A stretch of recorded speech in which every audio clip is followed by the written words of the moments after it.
ụmụnne ekene m na akwa nwoke Jigbo biko o nwere program m chọrọ ebido kịta na Enugu steeti maka ndị be si na charity begins at home. Okay, biko ọ maka Jigbo a ịma na oge anyị melu video ihe dị na Jigbo.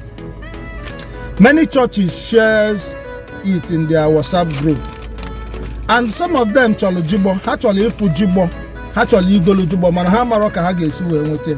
So I chose me ịdị na-aga na so many churches. Anyị eme video with onye anyị ga-ebunye dị Jigbo, o share kwa ya na the WhatsApp group. So ha nidize ha ejekula onye ahụ. So anyị chọrọ anyị na-eme with a worker ama na that church, so that I made the video tinye. Anyị ga-akọwakwa maka the church, tinyekwe their handle.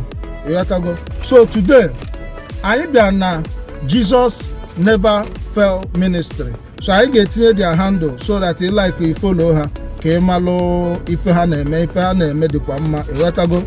So when church anyị na asọ anyị ga-aga church niile make sure na Enugu a na onye ọbụla nwetacha Jigbo. Nwoke Jigboman. Biko na ịmara ngwala ụlọ anyị ga na-agba mbọ, anyị chọrọ ịgba mbọ make sure na church ọbụla efu video anyị na Jigbo ruru ha aka.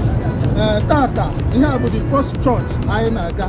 Tata anyị nwere church anyị bịara. Nwaanyị ọma ọ worker na the church, and ihe a na-akpọ ebe Agilemopol.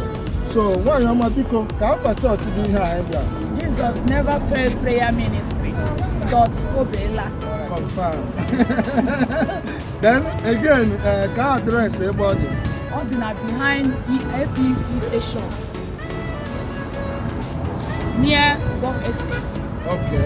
Mgbe nsogbu adịrọ, ndị niile nọ na chọọchị a ma ndị nọ around chọọchị a, ọkwa na ị chọrọ Jigbo, ịpụ ya bụ Jigbo, inweta ịjụọ ha maka Agilemopol, ọ ga-ebunye gị Jigbo anyị dị ya n'aka. Ekene m unu. Bye bye for now.